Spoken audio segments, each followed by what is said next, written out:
How's it going, DC fans and Snyder fans? Welcome back to D-WIZZLE's podcast. This is episode 47. To those of you who are new, this is a podcast channel talking about all the things in the world of movies. So if you love talking about film and enjoy what I do, go ahead and hit that like button and subscribe to the channel, and hit that bell to be notified on future videos I'll be doing. But today we'll be talking about something a little different on my channel. Still in the realm of DC. I want to give my thoughts on Justice Con that happened this past weekend, July 25th and July 26th. This is actually the first con that I've talked about on my channel. Me personally, you guys will be surprised to hear this, but I've never been to a Comic-Con in my life. I've never been to a con, period. I know I consider myself a comic book fan or a nerd, but I've never went to a con in my life. So yeah, I know it's surprising, but since the pandemic has happened, I would say the one good thing out of this pandemic, I actually get to talk about, get to actually experience a con for the first time and actually be able to talk about it. So that's one thing I could say amidst everything going on this year. But yeah, so I wanted to give my thoughts on Justice Con because there's actually some interesting stuff that happened from this con. I wanted to give my thoughts about it. A lot regarding, of course, Zack Snyder's Justice League that's going to come out next year on HBO Max. A lot of stuff happened on this con. So I want to give my quick thoughts on it. This probably won't be a long video, but I just want to give my 2 cents because I definitely think it's worth talking about. Well, first I should say this is technically not an official con. It's not like actually licensed to be a Comic-Con. This was actually something that was made by a couple of YouTubers by the name of the Nerd Queens and Wonder Meg. Though I consider this con to be real, it's a con, man.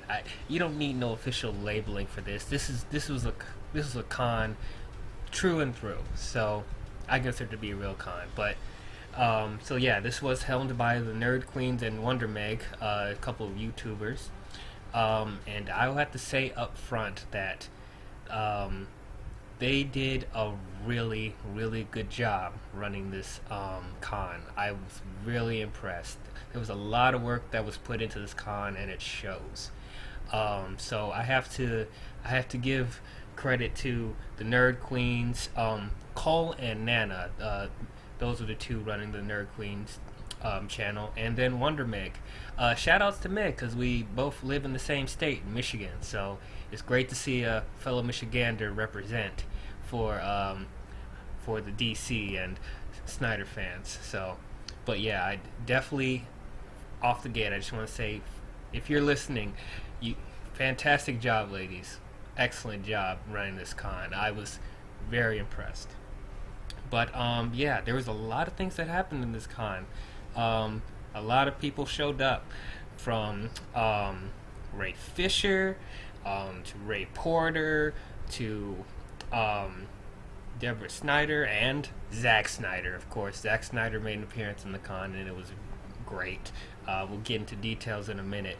But not only that, we actually had representatives from the American Foundation for Suicide Prevention and artists that worked with the Snyder Cut movement, and Sean O'Connell, that's a journalist that's doing a book on the release of Snyder Cut movement, and also having appearances from other YouTubers and streamers.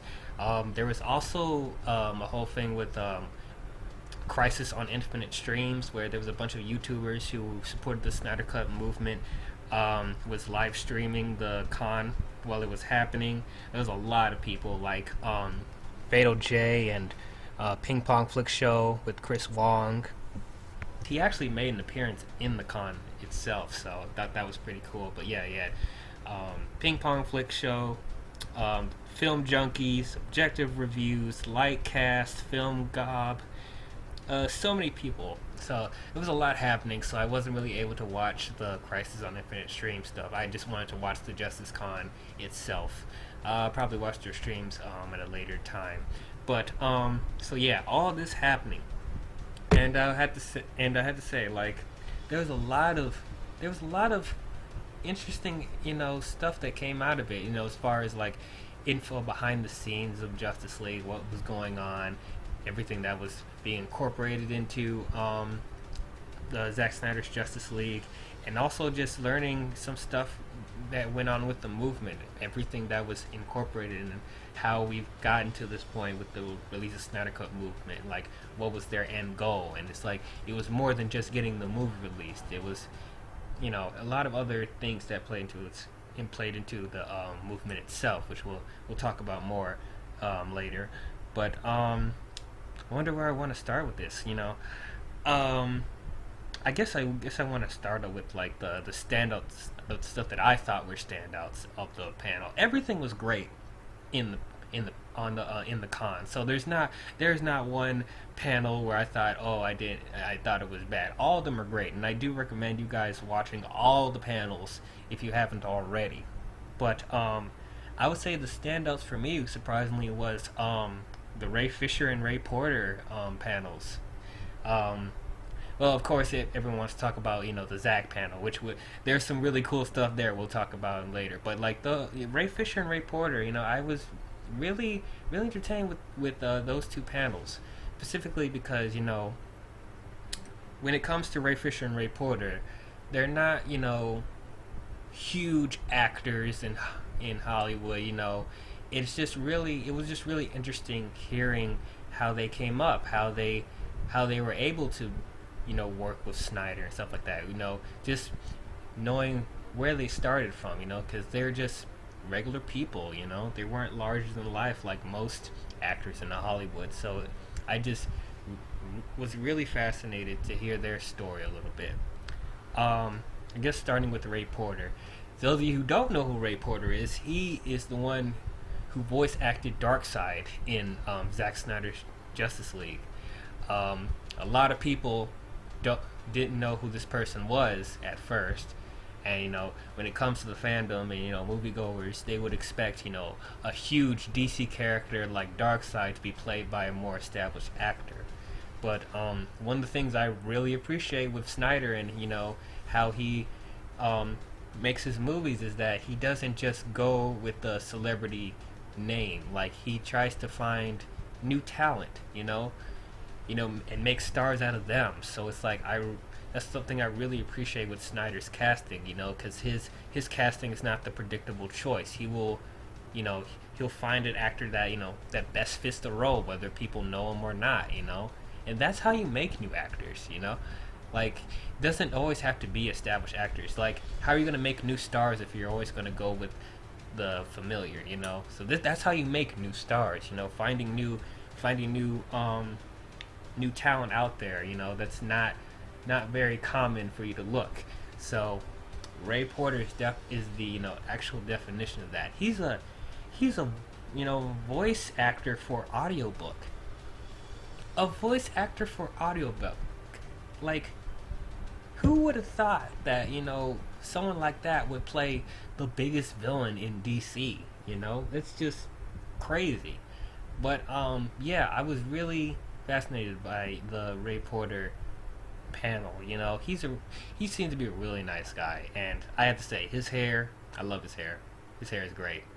But yeah, it's just hearing how he came up. Not only doing voice acting for audiobook, but also he's done some Shakespeare work back in his day. He knows so much about Shakespeare. He's done it for so long, and it was just really interesting to hear his experience with that stuff. Me personally, I'm not the biggest Shakespeare fan, but it's I do have to respect the work and craftsmanship that the actors do when they do Shakespeare work. So definitely found that really interesting. And he talked a little bit about him playing Darkseid. He couldn't say too much because one, he probably can't say too much about it, and two, he doesn't even know that much himself. Like, even he doesn't know how Darkseid's going to end up sounding when we eventually watch it, you know. So he's in the dark as much as everyone else. So he's really excited to see how stuff goes with that. But the one thing he did talk about when it came to Darkseid's his portrayal as Darkseid, like they established in the Snyder Cut that there's going to be an evolution to Darkseid. Like we're going to start out with Darkseid, just beginning in his beginning stages of becoming ruler of Apocalypse. His old name Euxis or Uxas, or there's never really been a definitive way to say Darkseid's original name, so I'm just gonna go with Euxis until officially proven that it's pronounced something else. I'm just gonna call him Euxis. So we're gonna see him, in his early stages as a young Euxis, and then we're gonna eventually see him evolve into the dark side that we know. So I think that's really fascinating, especially for a huge villain like Darkseid, to see him have development like that. Because even in like the Marvel Cinematic Universe, like even though Thanos is a great villain, we don't really see his progression like that as a villain. We don't see him in early stages. So it's like it's really just cool to add that bit of layer to Darkseid, and I guess it's also implying that there might be more Darkseid scenes than what we were originally told. Like of course we know the history lesson stuff, and then towards the end of the movie, the climax with Steppenwolf, apparently he's going to make an appearance, but there might be some more dialogue exchanges between Darkseid, Steppenwolf, and maybe other people from Apocalypse. So that's something that might happen, and I'm really interested to see that. But yeah, outside of that, yeah, I thought the Ray Porter panel was really good.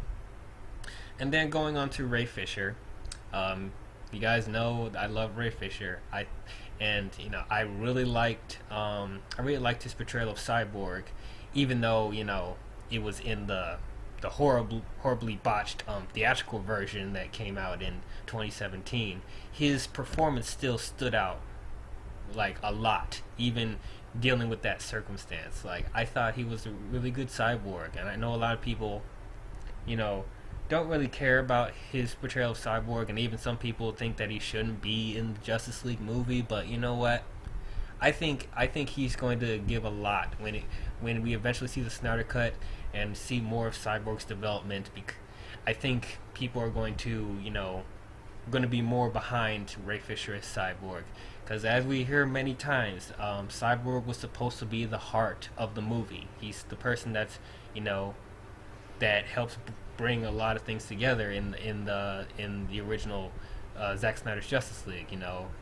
Like he's the one that brings the most of the grounded emotion of the film. So I'm really excited to see that, because pretty much all of his development was just cut out from the theatrical version, and it's like you would think they would try to have more focus on his character in the movie, considering the fact that people aren't used to seeing him in the league themselves, and then also having Ray Fisher being a new actor trying to establish himself as as important as the other actors. So you would think they would give time to develop Cyborg more as a character, but they didn't. So I'm really excited to see all the stuff that was cut out from Cyborg and actually see his development, from all the way from when his accident started and the stuff with his mother and more with his father. So I'm really excited to see that. But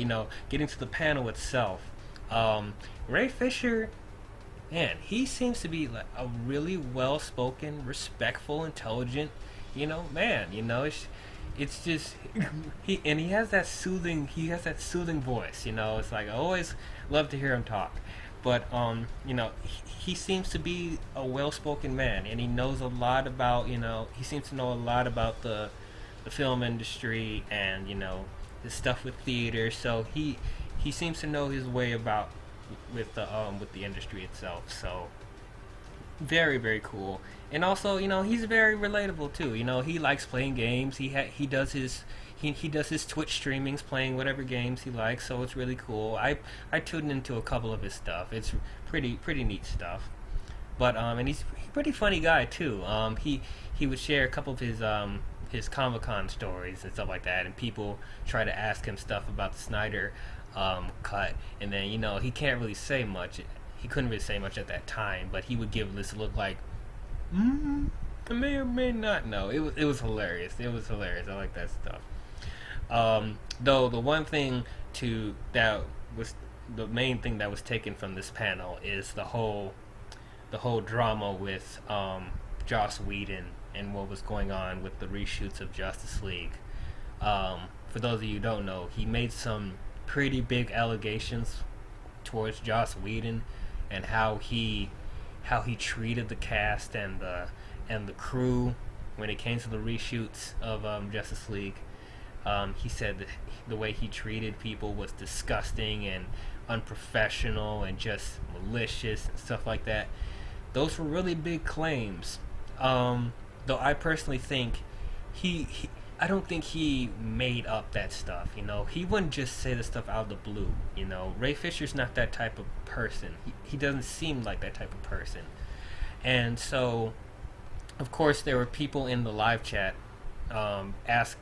wondering about all that stuff, and I was wondering if Ray was even able to say much about it, but he did, and he doubled down on his statement. Like he said everything that he said about Joss Whedon was 100% true, and it seems like there are other people that that was on the same similar boats with Ray Fisher when it came to Whedon, that were afraid to even say stuff about it, and it's really sad, that people were that afraid to stand up against Whedon because of how the industry is just so cutthroat. If you say anything bad about the people producing you or directing you, your career in Hollywood could be in jeopardy. So it's like it's just a cruel thing, cruel circumstances to be in.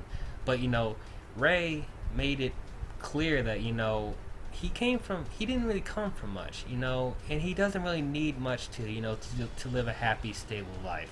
So he feels like he doesn't have much to lose, standing up to Whedon. So that's something I definitely respect, because you wouldn't see this type of stuff from bigger established actors, So I commend Fisher for speaking up about that, and he says that he says that if anything that he said about Whedon was untrue, that he invites Whedon to sue him for slander. So there has to be some truth towards it, and he says that they're in the process of explaining stuff that went on with Whedon and the reshoots. So we're going to get some answers to that at some point. So I feel when that happens, I think Whedon is on the verge of getting canceled. I don't support the cancel culture, but it's like this is one of those rare circumstances. Like, regardless of what Whedon has done for the movie industry, he made some of the most successful superhero films in history, with the Avengers movies and stuff like that. But it's like that you can't overlook the how he treats the cast and crew. Like that's something that shouldn't fly, And I always felt there was something shady about Whedon for a while. So it's like this is sort of confirming some of that stuff, some of those suspicions, Like the cat, not only Ray Fisher is speaking up, but some of the, like I said, some of the crew members are speaking up, and even Whedon's wife is speaking up for that. So it's like, oh boy, Whedon is in trouble. I think Whedon's in trouble. So we'll see how stuff goes. But outside of that, it was just really nice to hear, Ray coming up with Snyder, how he was picked by Snyder. He shared his story, and actually Snyder popped into the panel towards the end, and I thought that was really cool. And then they shared the story of how Zach picked Ray and stuff like that. So I thought that was really cool. But yeah, so those were my two standouts. I guess you guys want me to talk about you guys want me to talk about the Snyder stuff. So yeah, I guess we could talk about the Snyder panel. So I guess out of all the panels, this was the most information towards the Snyder Cut we've gotten. So to start, I would talk about Snyder himself. Snyder's just such a cool guy.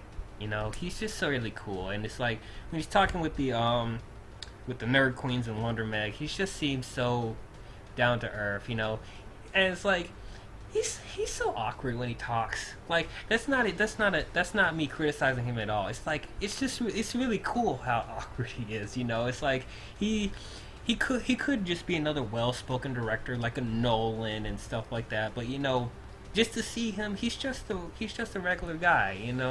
He's a nerd just like everyone else is, just like most fans are. So it's just really cool to just to see a casual conversation with Zach, because he's just such a down to earth guy. He doesn't seem bigger than life.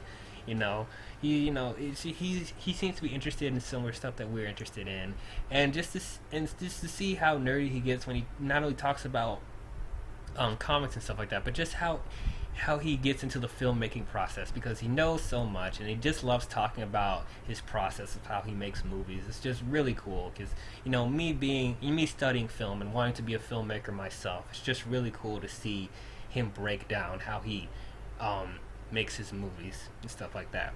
But so for one thing, he revealed that he made another Justice League T-shirt that has the Roman numerals of, I believe it's 2017 to 2021, or I think it's 2016 to 2021. There's Roman numerals with that, and it has some flower stuff on it, and it had an A, and I think the A is for Autumn, which was who's Zach's daughter, who passed away. But the really cool thing is on the back of the shirt it says associate producer, and it has a little white blank space where you can write in your name as associate producer, because if you think about it, the Snyder Cut wouldn't have happened if it wasn't for the fans, with them rallying for it to be released and stuff like that. It's just, so I thought that was really cool that he actually would put out a shirt that says that says associate producer, because he appreciates how much the Snyder Cut movement contributed to this movie getting made, and what it means for other stuff, just as far as the community that was built from the Snyder Cut movement. So it's just so great.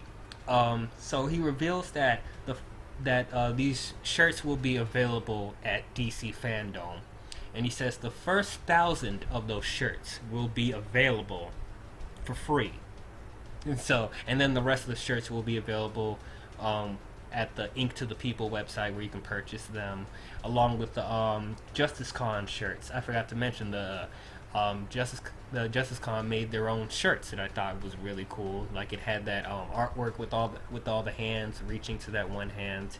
I thought, yeah, those shirts are really cool. I'm gonna buy me one for sure, and I'm definitely gonna try and get that exclusive Justice League shirt as well. The website's probably going to crash the first day it's available, so I would try my best to get the free ones, but regardless, if I don't get the free ones, I'm going to buy it anyway, because it's just a cool shirt and I want to show my support. But so on top of that, he talked about some details about him working on the Snyder Cut. The first thing he talked about was the aspect ratio for the movie. So he had these drawings about showing how he filmed his movies, and showing how originally when when he was working on like the studio mandated theatrical cut, and like he showed how the aspect ratio was covered with the widescreen format and stuff like that. So he reveals that when the movie's going to be released on HBO Max, is that it's going to be a bigger aspect ratio, and the widescreen format's going to be gone, and it's going to expand the screen more and show more of what he filmed, kind of like IMAX. Like you'll see you'll see a bigger view of what he actually filmed. So it's going to feel that more big and that more cinematic when we watch it. So I'm really excited to see that. Snyder's the master of shooting cinematography and just those cool shots. Like regardless of how you feel about Snyder as a filmmaker and a storyteller, like he is the master of shooting film like itself. So I'm really excited to see this new aspect ratio we'll see for Justice League. It's going to feel more expansive than probably will feel more expansive than Man of Steel and Batman v Superman. So I'm really excited about that. And then there was a question in the live chat on they were wondering if Snyder was going to use any footage that Joss Whedon shot from the theatrical version, and it was a funny response that Snyder gave. He pretty much said that I would destroy, like he said he would rather destroy the entire film than use any scenes that he didn't shot. So pretty much confirming he's not going to use any scenes that Whedon shot. And if there was anything that was from the theatrical version, it's what Snyder already did. So that's I'm glad to hear about that, because that was something I was kind of wondering, even though I kind of figured he wouldn't use it. But he pretty much just flat out saying, like, I would just burn the entire movie before using Whedon shots or any shots that I didn't do. So really glad about that. And then he talked about how okay, so another thing, going to the whole argument of did the Snyder Cut exist? Like, did it ever exist? Like, so Snyder talked more about that, being like, so there was that film reel that he showed on Vero and stuff like that. The actual film reel of his director's cut. It said Zack Snyder's Justice League director's cut. So that thing, he was going to trim that down to the studio mandate, that was originally going to be released in theaters. So he pretty much confirming that there was a cut that was done. So for people complaining that it never existed, there was never a cut finished, he pretty much confirmed that there was a cut finished.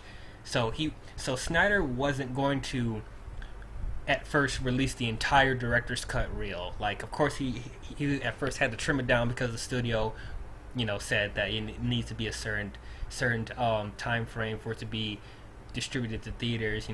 Probably the typical 2.5 hours or 2 hours and 45 minutes and stuff like that. So Snyder was pretty much ready to do that. So pretty much confirming there's always been a different cut that was different from the theatrical version we got. So for people still trying to argue that, like, come on, stop.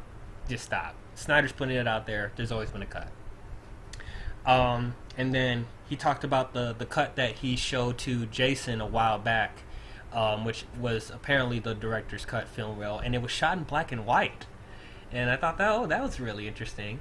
Another YouTuber, Grace Randolph from Beyond the Trailer, alluded that when the cuts gets released to HBO Max, that there might be a black and white version released after that, which I think would be pretty cool. I would definitely watch a black and white version of that. Given the fact that Snyder released stuff from his cut in black and white on Vero, he would just release photos of stuff black and white. So I guess it's more attuned to that. And also another reason why I guess directors do that is so the viewers won't be able to notice the imperfections as much. So that's a reason why they use a black and white effect when they are viewing or working on their films in the early stages and stuff like that. So I thought that was pretty cool. Another film that reminds me of that is Logan. They had a black and white version as well, which I also watched, and I thought that was pretty cool. I like that. So I'm definitely up to seeing a black and white version of Snyder's Justice League after I see the colored one, of course. That's the top priority. But so the main thing that Snyder showed was a clip from his cut. This was actually a scene that was already released a while back, like when the Blu-ray of the theatrical version was released. They decided to released a random clip from Snyder's version, which apparently he didn't approve of that. He said that they didn't approve of them using random scenes from his cut on the Blu-ray. So that shows how much Warner Bros. Is, just incompetent with that stuff. These backhanded decisions. But anyway, so it was the scene with Alfred, with Superman meets Alfred, and the let's hope that you're not too late. But the version that Snyder released is Superman in the black suit in that scene. So that was one thing that Snyder confirmed a while back, that we're gonna get the black suit in the Snyder cut. So he released a snippet of him in the black suit, and I thought the black suit looked really cool. I really like it a lot. Very slick design. One little nitpick thing that I wasn't loving too much. It's a nitpick thing. It's his cape. I would have rather him either not have a cape at all, or if he's gonna have a cape, I would rather it be a darker shade of gray or maybe black. I think it just looks better with the black suit, to be honest with you. But it's fine. I'm sure it'll work. It'll look better in the context of the final product, and also considering the fact that that scene he released, he didn't do the color saturation for that too. So this is like an early stage scene.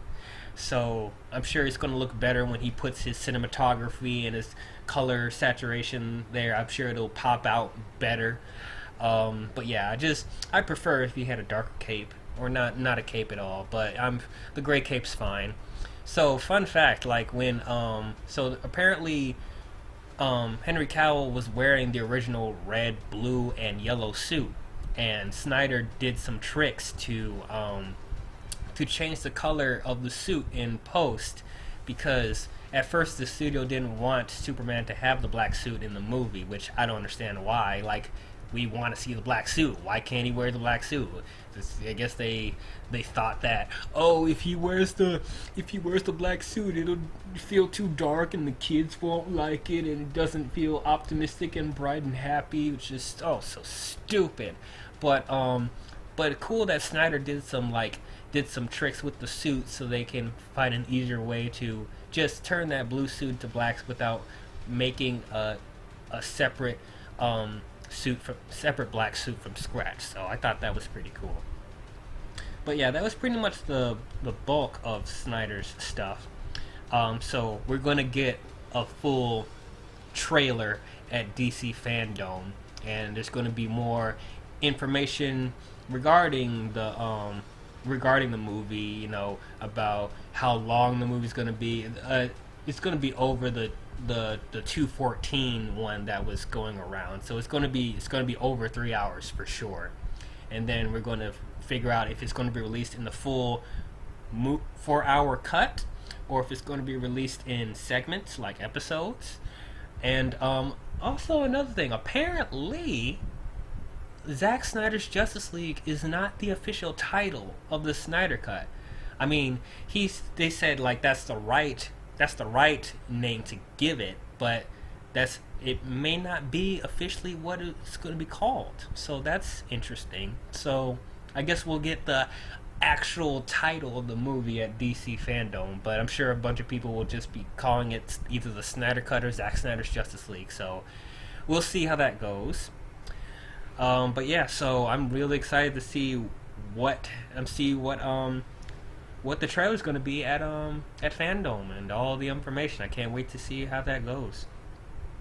But as far as the other panels, Deborah Snyder, Zack Snyder's wife, was on there too, along with some of the actors who played the Amazons in the Snyder Cut. That was a pretty cool panel too. Deborah Snyder pretty much talking about how he was working along, how he met Snyder, and how when they got engaged, stuff like that. They pretty much met each other around the film industry, So it's really cool just to hear Deborah talk about how he was working with Snyder and with most of his movies and stuff like that. and also talking about how she would like to have more representation with Snyder's movies and the stuff with DC.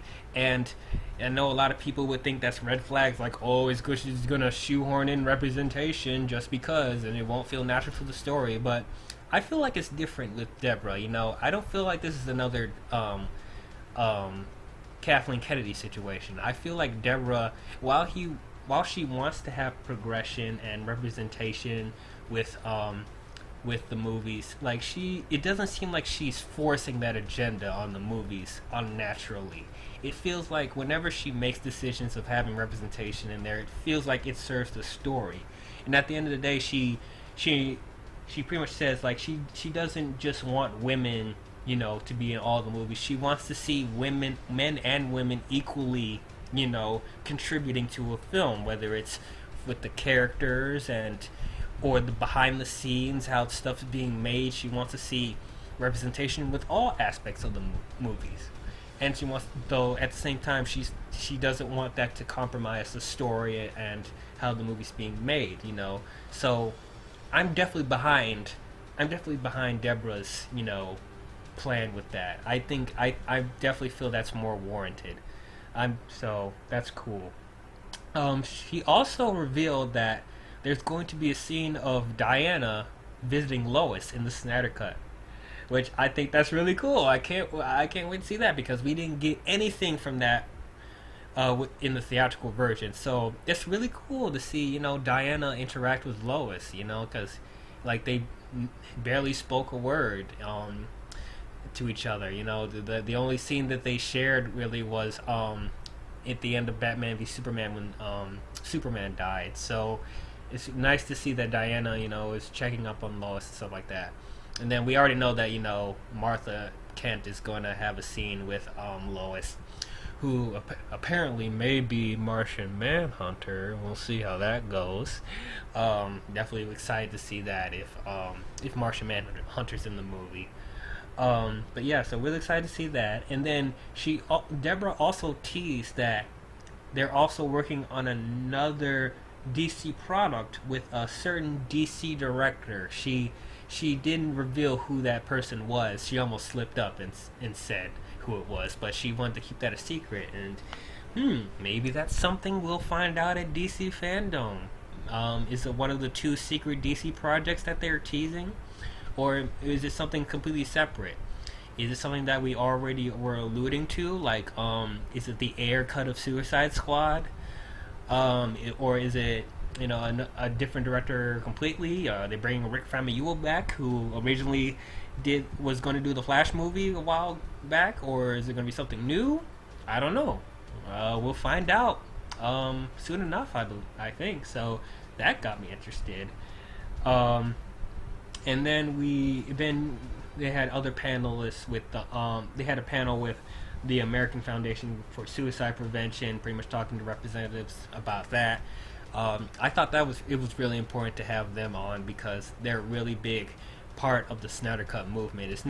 That's what I loved about the Snyder Cut movement, and that where a lot of people that don't understand about the Snyder Cut movement, people that aren't huge fans of Snyder, who aren't huge fans of DC, that think that the Snyder Cut movement is just some crazy fans that, you know, that are malicious and attack people and stuff like that. Like, no, this is a big example. People forget that the Snyder Cut movement helped bring over $200,000 to the American Foundation for Suicide Prevention.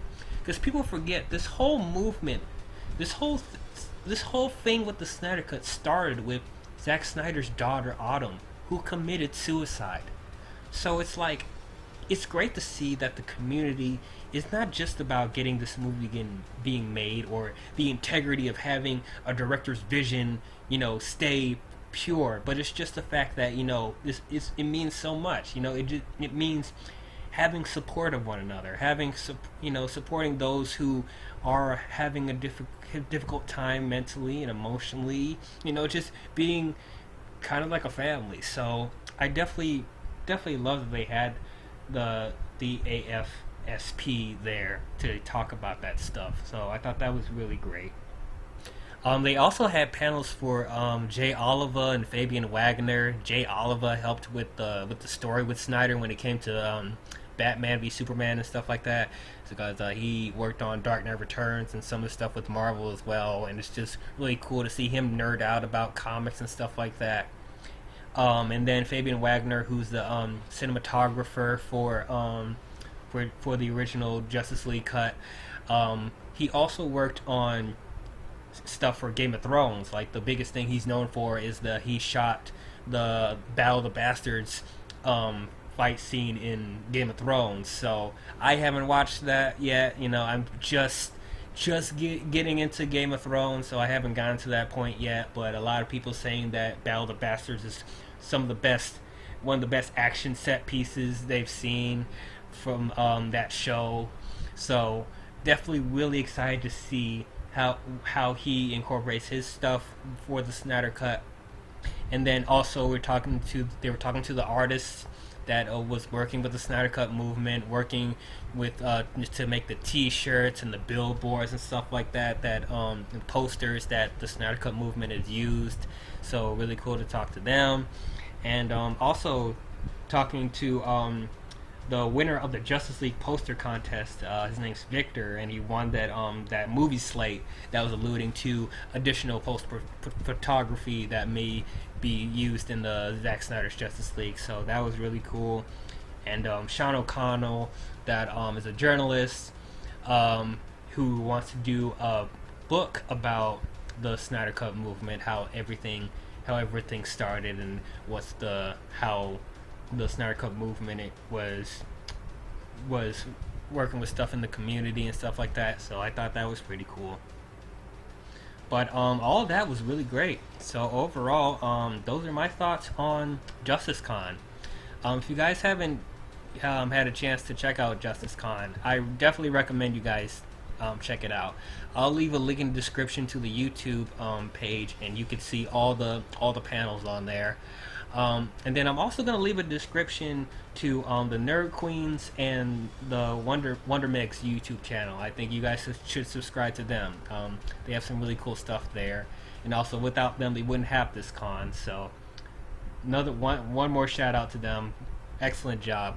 If you guys I'll say to people that are expecting some like cool footage throughout the con, you're not going to get it here. But if you guys are curious about getting more information about how Zack Snyder's Justice League was being made behind the scenes, and you want to learn more about the cast and crew and stuff like that, and learn more about the actors and the artists and stuff like that, there's a lot of cool information that we got from this panel. So I'm definitely glad I tuned in.